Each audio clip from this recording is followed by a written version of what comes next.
escola.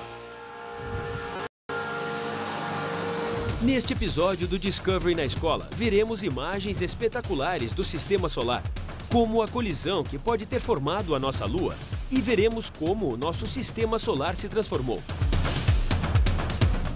Ameaças cósmicas, impacto, Sistema Solar. Preste atenção nas perguntas, atividades e recursos depois de cada segmento. Enquanto você assiste o programa, pense sobre as seguintes perguntas e encontre as respostas.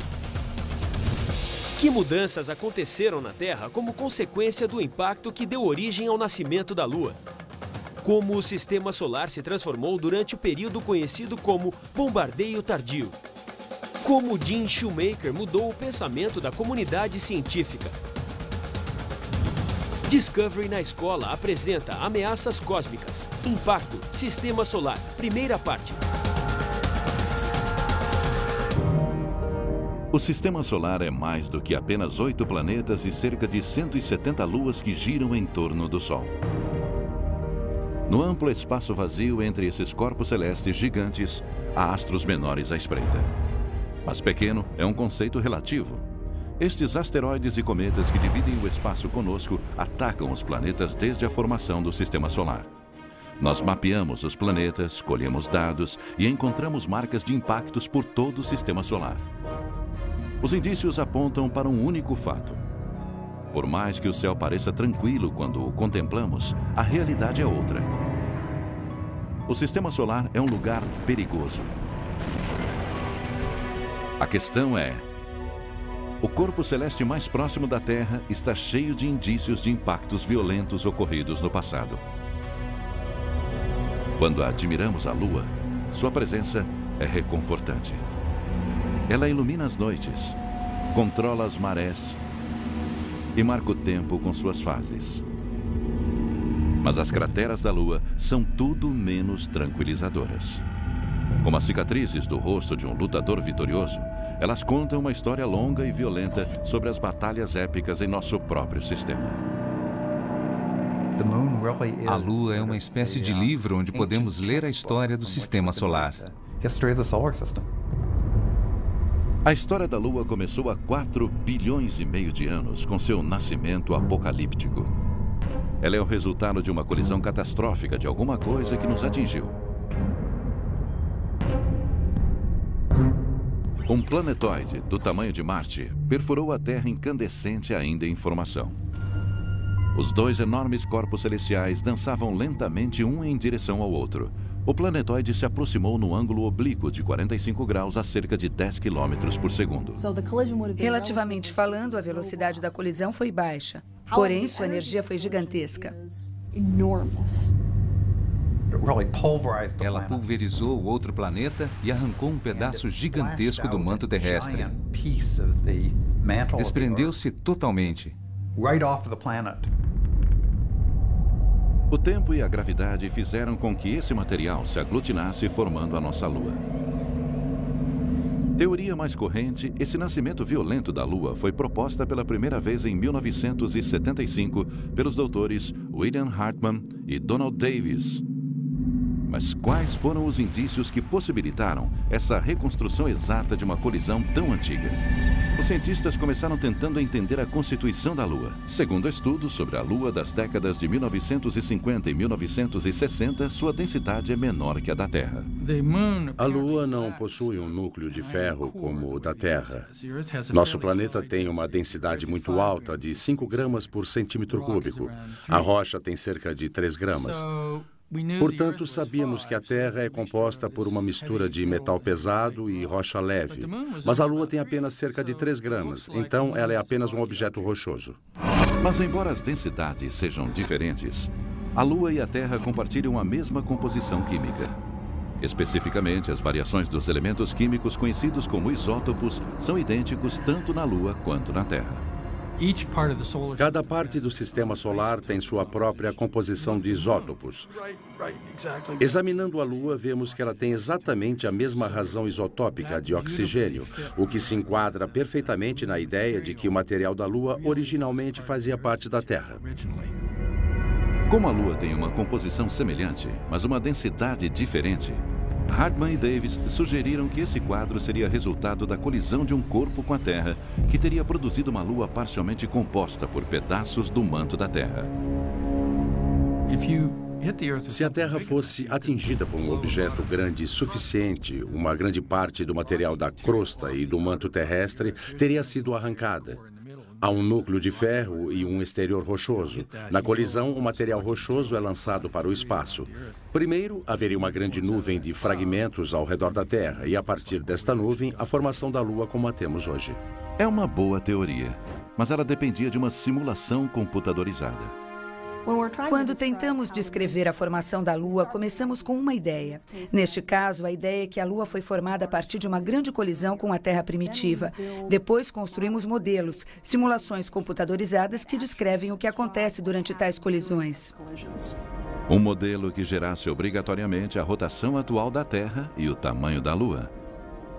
O impacto deve produzir uma rotação que resulte num dia de 24 horas.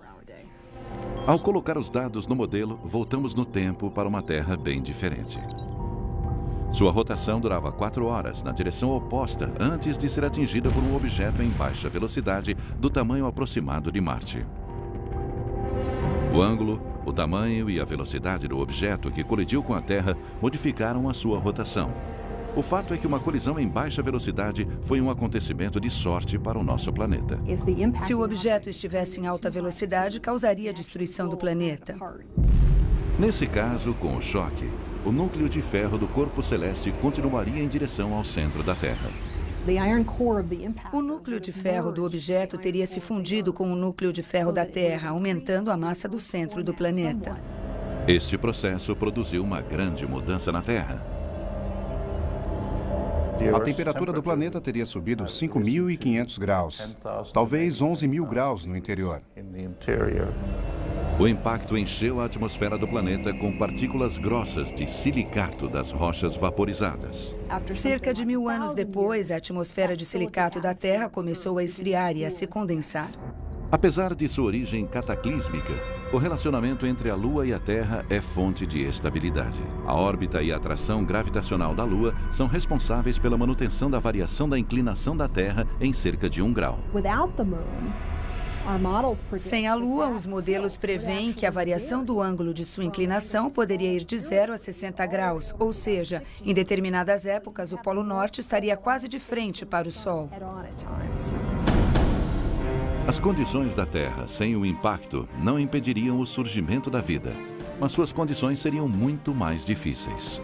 Portanto, embora espetacularmente destrutivo, o impacto que formou a Lua foi benéfico para o nosso planeta. As colisões dentro do Sistema Solar podem tanto destruir quanto produzir mundos. Por que queremos entender os impactos? Porque eles são, em parte, responsáveis por quem somos e pela conformação do nosso sistema solar. É uma questão cósmica muito importante.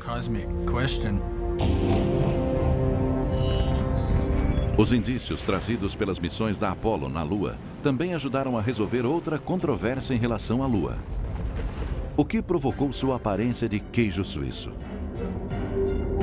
Será que a paisagem cheia de crateras da Lua é a relíquia de um passado vulcânico ou indício de impactos violentos?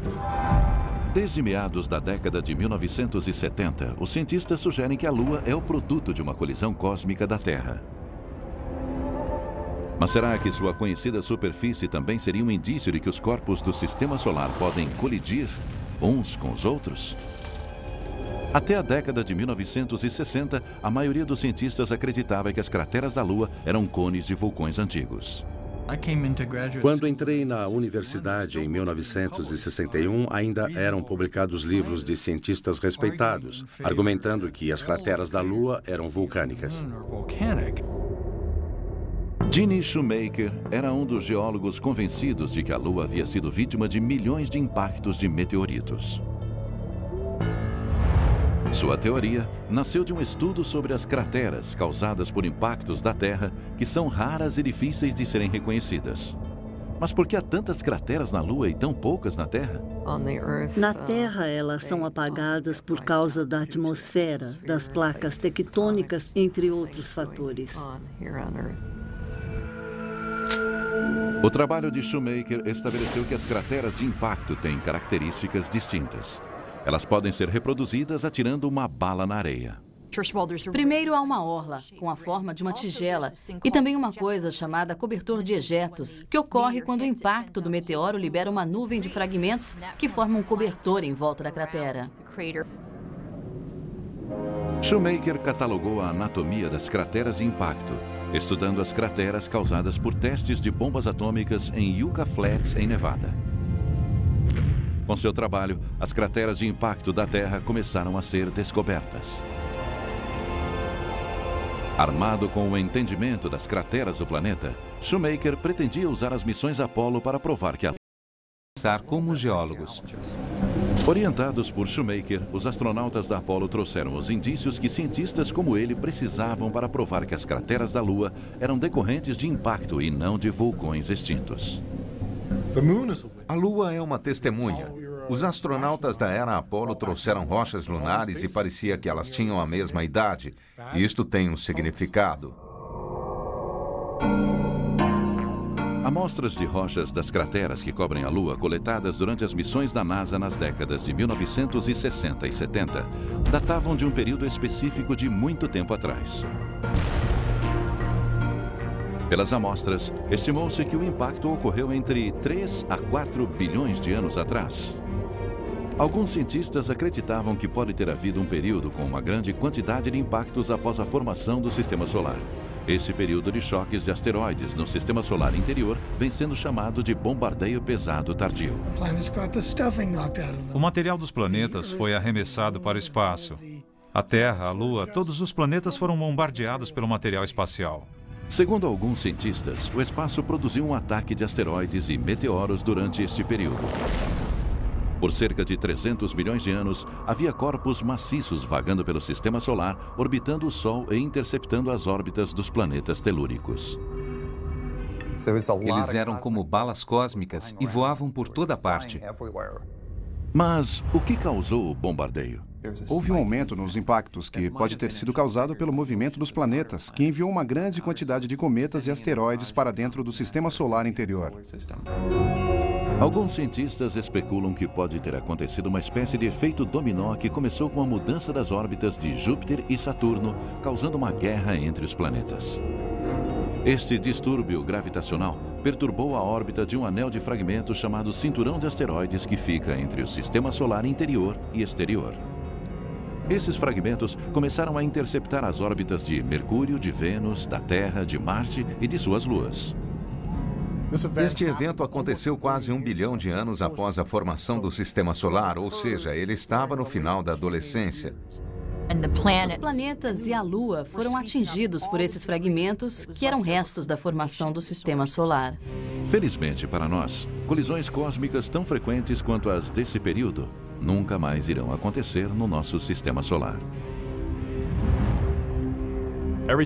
Cada vez que um desses corpos se choca com um planeta, é um objeto a menos vagando pelo Sistema Solar. Então, você pode imaginar que após bilhões e bilhões de anos de colisões, vai haver cada vez menos desses fragmentos no espaço.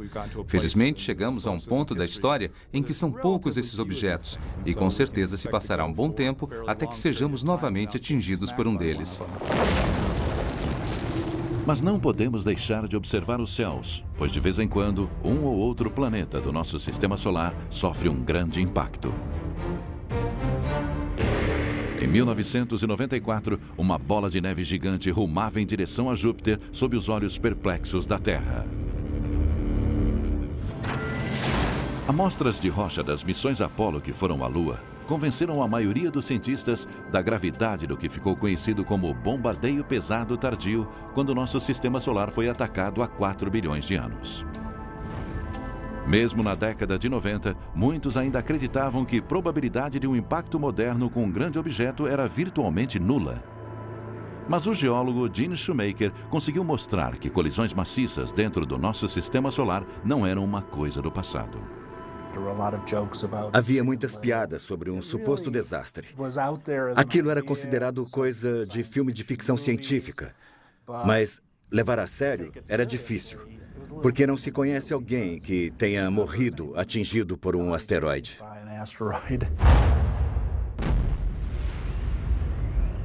Mas Shoemaker foi um daqueles que levou a sério a possibilidade do impacto da Terra com um asteroide.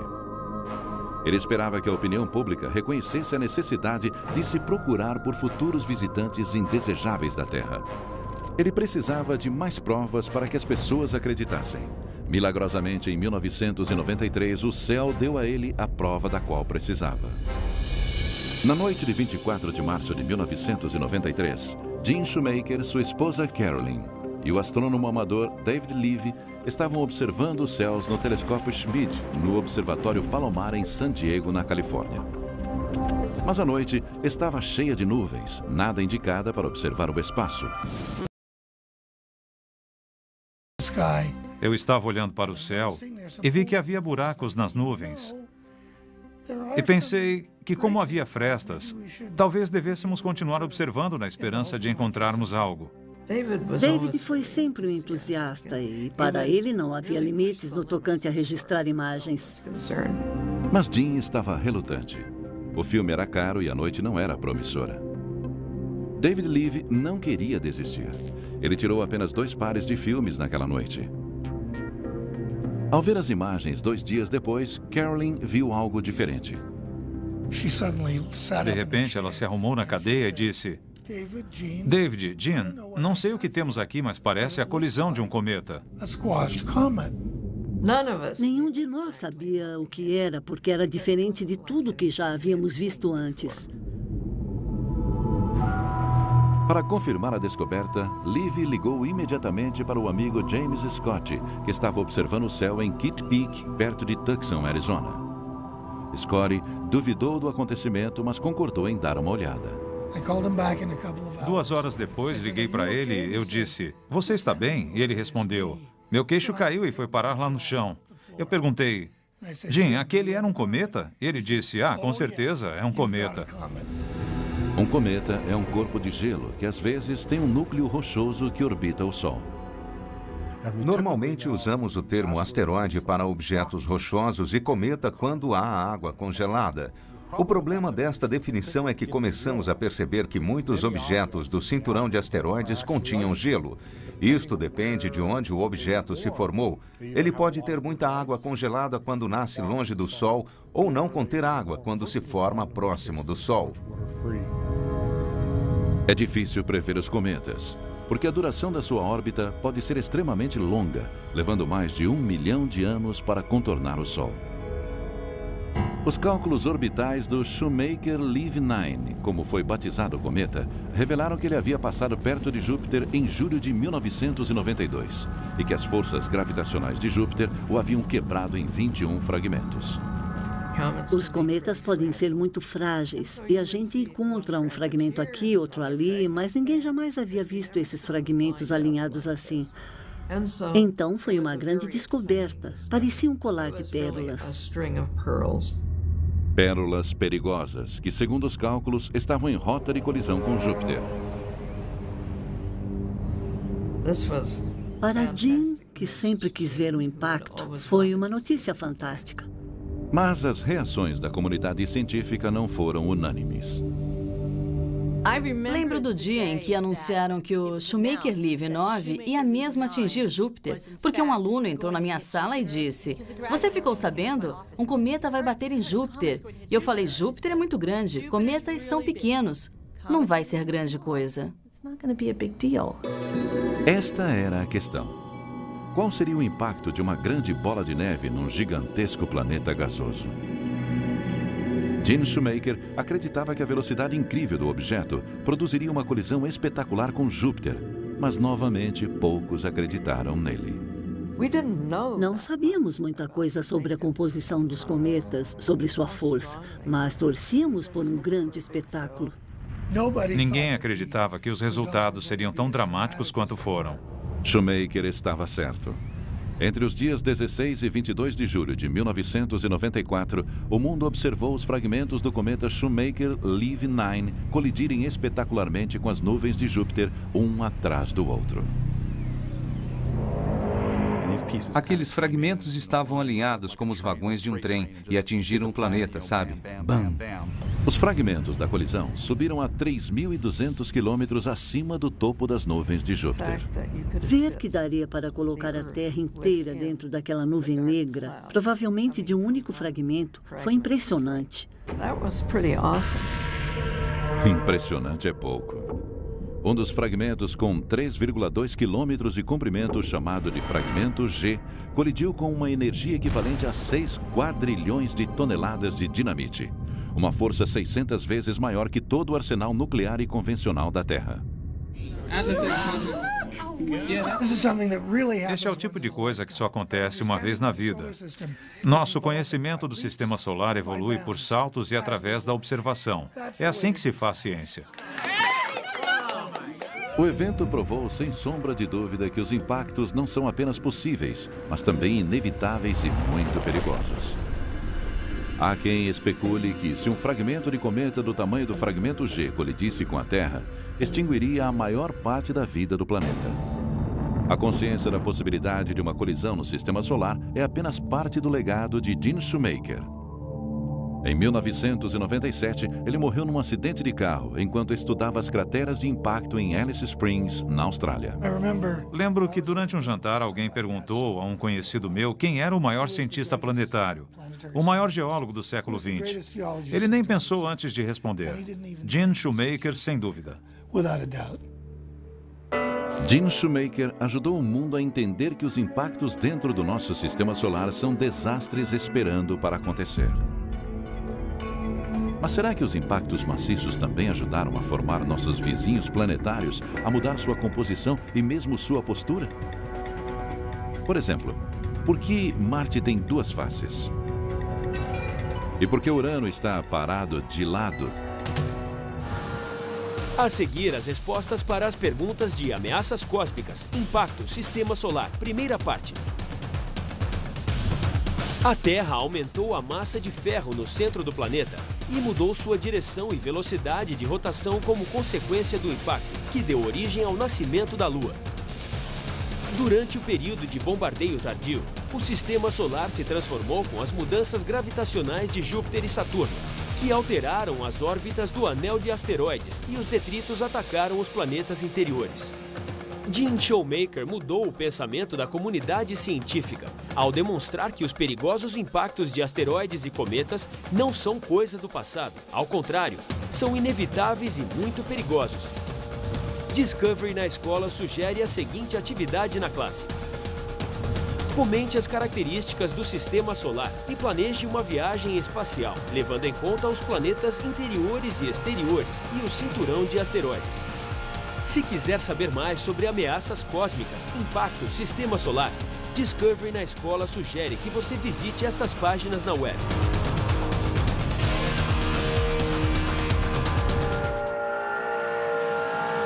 A seguir, Discovery na Escola apresenta Ameaças Cósmicas, Impacto, Sistema Solar, segunda parte. Neste episódio de Discovery na Escola, vamos explorar a superfície do planeta Marte e falar sobre a teoria do grande impacto. Também descobriremos a importância dos meteoritos e veremos o que é conhecido como a escultura do espaço. Preste atenção nas perguntas, atividades e respostas depois de cada segmento. Encontre as respostas para as seguintes perguntas. Por que os meteoritos são conhecidos como as esculturas do espaço? Quais joias espaciais têm fascinado os cientistas? Por que dizem que somos feitos de estrelas e cometas? Discovery na Escola apresenta Ameaças Cósmicas, Impacto, Sistema Solar, segunda parte. Um objeto do sistema solar com 1/10 do tamanho da Lua corria pelo espaço. Rochas e fragmentos em seu caminho eram destruídos, deixando marcas em sua superfície. Ele estava em rota de colisão com Marte. O objeto e Marte testaram a capacidade de dois corpos ocuparem o mesmo espaço ao mesmo tempo. A colisão cataclísmica do planetoide com Marte espalhou poeira e fragmentos. Foi só mais um dia difícil para o sistema solar interior, 4 bilhões de anos atrás. Este foi o maior impacto que nosso sistema solar já sofreu, mas seus indícios estavam ocultos até pouco tempo atrás. O mistério começou em junho de 1976, quando a sonda Viking 1 cruzou o espaço numa viagem de 10 meses até Marte. Ela começou a orbitar o planeta vermelho e a enviar imagens para a Terra. A sonda e sua companheira, a Viking 2, completaram mais de 2.100 voltas ao redor do planeta e enviaram fotos dos desfiladeiros, crateras, vulcões e planícies de lava de Marte. As imagens também revelaram uma divisão curiosa na superfície do planeta. Marte tem o que chamamos de dicotomia hemisférica, em que a metade norte do planeta apresenta elevação baixa com uma superfície muito lisa, e a metade sul apresenta uma elevação alta com uma superfície muito mais recortada. Conhecemos essa dicotomia há cerca de 30 anos. O grande mistério sempre foi como ela se formou. Na década de 80, o astrônomo Steve Squyres e o geólogo Don radical para explicar a dicotomia na superfície de Marte. Ela foi chamada de Teoria do Impacto Gigante, e com base na hipótese de que as terras baixas de Marte seriam a maior cratera de impacto do sistema solar. Ela tem o tamanho da Ásia, da Europa e da Austrália juntas, e cobre cerca de 40% do planeta. Mas a teoria apresentava alguns problemas. Os cientistas que estudavam o contorno da cratera viram que sua forma se parece mais com um feijão do que com a elipse normalmente esperada nesse tipo de impacto. Recentemente, uma equipe de cientistas, incluindo Jeffrey Andrews Hanna e Bruce Banner, tentaram produzir uma imagem mais clara da cratera de impacto.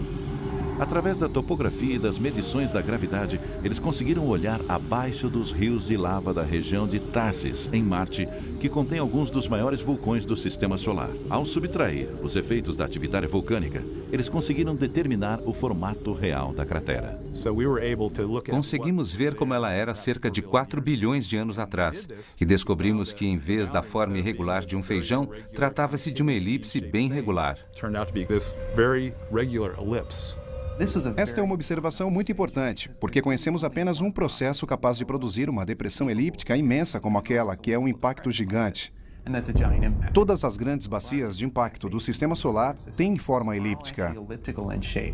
As simulações indicam que o objeto que colidiu devia ter cerca de 1.900 quilômetros de diâmetro, mais ou menos o tamanho de Plutão. Viajava pelo espaço a uns 32 mil quilômetros por hora e atingiu Marte num ângulo de 45 graus. Foi um impacto altamente energético. Não surpreende que os cientistas estimem que o impacto de Marte tenha ocorrido durante os últimos estágios na formação do sistema solar há 4 bilhões de anos. E ele é um dos 2 grandes impactos planetários que ainda marcam nosso sistema solar. Os indícios da outra colisão podem ser observados em Urano. Ao contrário dos outros planetas do sistema, Urano é muito lerdo. Ele tem anéis, mas eles não são espetaculares como os de Saturno. Um gigante congelado, Urano fica pequeno quando comparado com os vizinhos Júpiter e Saturno. Como no caso da Terra, seu núcleo é sólido, mas as semelhanças param aí. Uma nave espacial não conseguiria pousar nele. Sua atmosfera é muito densa, tão pesada que é quase como um pudim. Este pudim fica sobre uma cama de gelo que forma seu manto. Mas a característica mais espetacular que diferencia Urano de outros planetas é o fato dele estar extremamente inclinado. Durante anos, seu estranho alinhamento intrigou os astrônomos. Uma teoria sugerida pelo astrônomo soviético Viktor Safronov na década de 60 dizia que a causa havia sido um grande impacto com um objeto talvez tão grande quanto a Terra. Todos os planetas têm um eixo de rotação. Temos o planeta, aqui fica o Polo Norte e aqui o Polo Sul. Nossa inclinação é de 23 graus e meio. A inclinação de Marte é de 25 graus. A de Júpiter é próxima a 0 grau. Mas o caso de Urano é muito estranho, porque sua inclinação ultrapassa um pouco os 90 graus. E Safronov ressaltou que isto seria possível se o planeta houvesse sofrido uma colisão com um objeto com 3% de sua massa. Imagine Imagine que o planeta está girando assim, ele é redondo, ele é atingido tangencialmente no topo, então ela vira, os fragmentos são expelidos e o resultado é um planeta que gira assim. Os impactos podem não apenas virar planetas como Urano, ou transformar sua superfície como no caso de Marte. Os objetos podem acertar um planeta de tal maneira que seus pedaços acabam caindo em outros planetas. Sabemos que meteoritos podem cair em campos, desertos, em todo lugar. Mas frequentemente, esses meteoritos são, na verdade, pedaços de outros planetas que trazem para nós informações sobre outros mundos. Nosso sistema solar não é um lugar ordenado.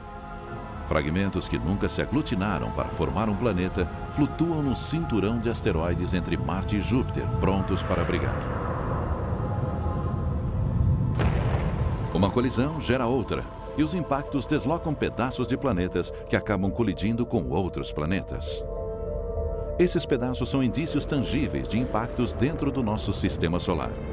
Impactos que aconteceram bilhões de anos atrás, a milhões de quilômetros daqui. E de vez em quando, esta reação em cadeia termina com visitantes de lugares distantes que acabam caindo na Terra, trazendo para nós informações sobre o sistema solar. Os fragmentos voam pela atmosfera em velocidades imensas, gerando calor, pressão. Eles começam a queimar e muitas vezes formando chuvas de meteoros. Todas as vezes que uma criança olhou uma estrela cadente no céu, viu impacto de origem extraterrestre. Muitos de nós já vimos colisões cósmicas, só não percebemos o que elas eram. Meteoros queimando em nossa atmosfera são comuns, mas é raro que alguma parte dele sobreviva a um impacto com a Terra. Quando ele consegue sobreviver, recebe um novo nome, meteorito. E há pessoas em seu percalço. Um tipo raro de indivíduo, o caçador de meteoritos, vive de rastrear essas rochas preciosas que viajaram pelo sistema solar numa busca que é em parte científica, em parte comercial e em parte um hobby que se tornou uma obsessão. Jeffrey Notkin e Steve Arnold são dois dos mais prolíficos e determinados caçadores de meteoritos. Às vezes voamos até os cantos mais remotos do mundo, onde ninguém com a cabeça no lugar gostaria de ir, atrás de pedacinhos de fragmentos cósmicos. Por que fazemos isso? Os meteoritos são fantásticos. É uma chance de ter nas mãos um pedaço de mundo extraterrestre. Eles também são valiosos, pedaços de outros planetas que caíram na Terra. Há uma hierarquia entre os meteoritos. As rochas mais raras são as mais valiosas. Pedaços de Marte foram jogados no espaço por outros impactos de meteoritos em sua superfície. Dos muitos milhares de meteoritos já encontrados em nosso planeta, apenas uns 30 são de Marte. Eles estão entre os materiais extraterrestres mais raros que já recuperamos. 1 grama de um meteorito marciano é 35 vezes mais valioso que 1 grama de outro. Este pedacinho aqui é um pedaço de Marte com cerca de 15 gramas. Uma avaliação conservadora calcularia que ele vale cerca de $15 mil. Tudo isto que está junto nesta mesa não vale o mesmo que esta única pedra. Como no caso de muitos meteoritos, eles podem nos dar informações sobre a constituição dos planetas vizinhos. A logística e os custos nos impedem de chegar até Marte e trazer uma amostra para a Terra. Mas o universo entregou para nós esses raros exemplares sem custo algum, através de antigos impactos. Os meteoritos podem fazer mais do que dar informações sobre outros planetas. Muitas vezes, eles servem como trampolim para avanços tecnológicos do programa espacial. Os meteoritos foram estudados quando as primeiras aeronaves foram projetadas. Este é um formato muito eficiente para se viajar pela atmosfera. Quando este meteorito entrou em nossa atmosfera, manteve sua face orientada para a Terra. Daí a origem do termo orientação. Enquanto ele vinha em direção à Terra, naquela posição, a superfície derreteu e se curvou, dando a ele esta bela forma de escudo. Atrás do escudo, o meteoro derrete e se encurva, atingindo temperaturas superiores a 1000 graus Celsius. Isto demonstra claramente a característica única dos meteoritos. Esses pequenos recortes formados quando a superfície derrete. Então, os meteoritos que mostram a orientação não são apenas raros, mas atraentes para colecionadores interessados em seu aspecto estético. Isso que acontece quando eles voam pela atmosfera nunca poderia ser encontrado numa rocha terrestre. Uma pedra terrestre nunca seria assim. É a jornada pela atmosfera e o derretimento que criam esta escultura do espaço sideral. Mas apesar de todo o apelo físico, essas esculturas espaciais não têm o mesmo valor de seus primos marcianos ou mesmo de seus parentes lunares. Pedaços da Lua estão em segundo lugar nos quesitos raridade e valor. As crateras de impacto da Lua são os pontos de partida dos fragmentos. Algumas dessas crateras são gigantescas. Esses impactos antigos jogaram uma quantidade imensa de material lunar no espaço. E de vez em quando, um pedacinho dele chega aqui. Mas, em sua maioria, os meteoritos são refugiados do cinturão de asteroides. Ainda não conseguimos chegar fisicamente inteiros no cinturão de asteroides. Então, os meteoritos nos permitem estudar a composição dos outros planetas do Sistema Solar. Há lugares privilegiados para se encontrar meteoritos. Branham, em Kansas, tornou-se famosa pelas escavações. Este lugar aqui é o sítio de Branham. Em algum momento, entre 2 e 10 mil anos atrás, um meteorito gigante vindo do oeste, do noroeste, explodiu. Ele se quebrou em vários pedaços e os espalhou aqui, onde estamos.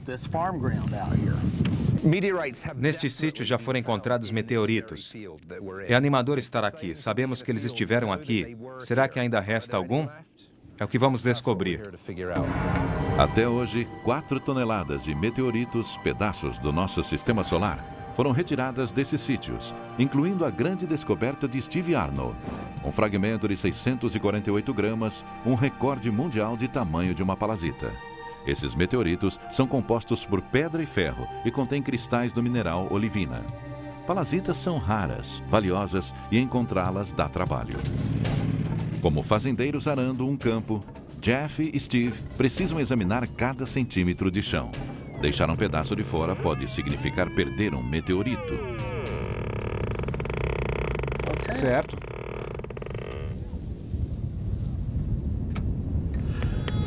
Vamos nos concentrar aqui. Cavar não é fácil, mas eles sentem a adrenalina da caçada. A possibilidade de estar em cima de um meteorito que vale dezenas de milhares de dólares torna a escavação menos cansativa. Mas é frustrante encontrar os falsos meteoros, objetos como uma roda enferrujada. Este é um dos falsos meteoros mais legais que já encontramos. Fala sério. Além de ser inútil, a caça ao meteorito continua num sítio a 3 quilômetros ao sul.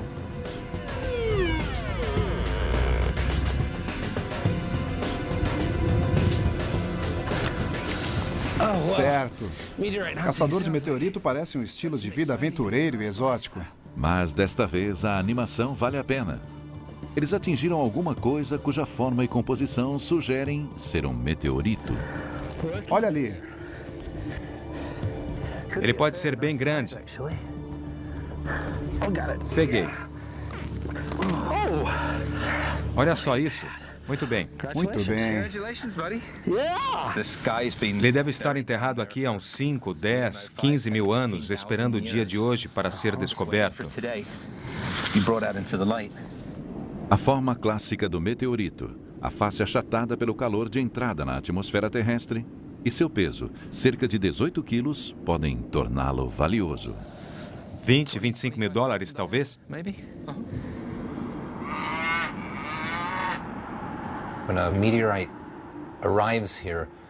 Quando um meteorito chega aqui, ele não apenas sobreviveu à incrivelmente quente passagem pela atmosfera, mas também carrega um pouco da história de um mundo que nunca vamos conhecer. Então, aprendemos coisas sobre o cosmos estudando os meteoritos.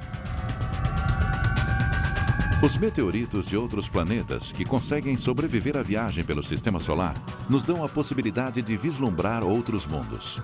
Quais são os indícios escondidos nessas rochas? Seriam indícios de vida extraterrestre? Vida. Vasculhamos nosso sistema solar procurando sinais de vida extraterrestre. Investigamos implacavelmente suas origens aqui na Terra. Mas de onde será que a vida realmente veio? Não apenas os primeiros organismos, mas os componentes a partir dos quais toda a vida evoluiu. As colisões cósmicas podem ter espalhado as sementes da vida por todo o sistema solar e todo o universo. A vida na Terra surgiu entre 3,5 a 3,8 bilhões de anos. Assim que o período do bombardeio pesado tardio chegou ao fim e as condições permitiram a formação de água. Surpreendentemente, os asteroides e cometas que colidiram no sistema solar durante esse período podem ter muito a dizer sobre quando e onde a vida se formou. Isso porque as moléculas orgânicas, que são os componentes da vida aqui na Terra, podem ser encontradas vagando pelo espaço no centro de cometas e superfícies de asteroides. Nossa constituição é parecida com a do nosso ambiente. Mais que isto, somos feitos do material que surge nas explosões de estrelas que se tornam supernovas. Este material se espalha por todo o espaço e ele nos atinge na forma de cometas. Isto dá origem a nós. De certo modo, somos feitos do mesmo material que as estrelas e cometas. Literalmente. Por exemplo, o ferro que corre em nosso sangue foi formado durante a morte de estrela milhões de anos atrás. Nos estágios finais de fusão consumir todo o seu hidrogênio e hélio, ela produz ferro. O ferro é distribuído através do espaço quando a estrela morre e explode. Este sistema de distribuição espalha os componentes da vida pela galáxia e além dela. Então, quando olhamos à noite para o céu, é difícil não se perguntar se há vida no espaço. Surpreendentemente, as colisões no nosso sistema solar podem trazer a busca pela vida extraterrestre para a superfície da Terra. Em 1984, na Antártida, caçadores de meteoritos encontraram uma rocha estranha que iniciou uma grande controvérsia sobre a possibilidade da vida em Marte. O meteorito em si era apenas um pedaço de pedra da superfície de Marte que estava cuidando de sua própria vida quando um meteoro atingiu o planeta Marte com força suficiente para superar a gravidade do planeta e enviá-lo para o sistema solar, onde ele vagou por um tempo até encontrar a gravidade da Terra e cair aqui. Ele foi chamado de ALH 84001 e pode ser a rocha mais importante já encontrada. Rock 84001 speaks of the possibility of life. Para nós, a explicação mais simples é a vida em Marte. A rocha tinha traços de compostos de carbono. No microscópio, os cientistas viram estruturas muito semelhantes às formas mais simples de vida, e daí deduziu-se que essas rochas continham indícios da vida em Marte. A ALH 84001 parecia conter fósseis microscópicos de uma antiga bactéria marciana. Havia 4 tipos de indícios: a própria presença de mineralogia, a presença de pequenos grânulos de minerais de ferro chamados magnetita, que estão presentes nas bactérias terrestres, a presença de fósseis e a presença de carbono, que aqui na Terra é um indicativo de vida. Em conjunto, esses indícios podem ser usados para formar a hipótese de que existiu vida antiga em Marte. As descobertas produziram esperança e debates. Será que colisões antigas dentro do sistema solar realmente trouxeram indícios de vida extraterrestre para cá? Esta é uma conclusão muito controversa que não é considerada correta pela maioria dos cientistas que examinou a rocha. Mas, com certeza, ela aumentou em 1000 vezes o interesse sobre o que uma pedra pode fazer. Os cientistas sugeriram que as moléculas orgânicas da rocha são resultado de contaminação com o gelo da Antártida, ou que podem ter surgido a partir de processos não biológicos. Apesar disso, a busca por vida extraterrestre continua. Surgirão lugares onde a vida é ou será possível. Há vida em ambientes muito remotos e extremos aqui na Terra. A vida parece ser uma característica bem resistente no universo. E cometas e asteroides estão cheios de ingredientes necessários ao surgimento da vida, o que indica que o Sistema Solar tem um potencial rico. Será que a vida pode ter sido semeada pelo Sistema Solar através desses objetos? Será que colisões planetárias jogaram os ingredientes da vida no espaço e eles podem prosperar em outro planeta? Por que não? Sabemos que as colisões ocorrem o tempo todo e que esses impactos são tanto uma bênção quanto uma maldição. Será que este impacto pode ser o grande fator limitador? Talvez num planeta onde a evolução corria bem, houvesse uma civilização inteligente construindo uma nave espacial capaz de voar pelo universo. E cabum, um asteroide chegou na hora errada.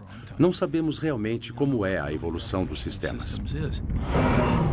As colisões formaram os planetas e continuam nos trazendo informações sobre o Sistema Solar. Mas de vez em quando, elas desferem um golpe mortal. A seguir, as respostas para as perguntas de ameaças cósmicas, impacto, Sistema Solar, segunda parte.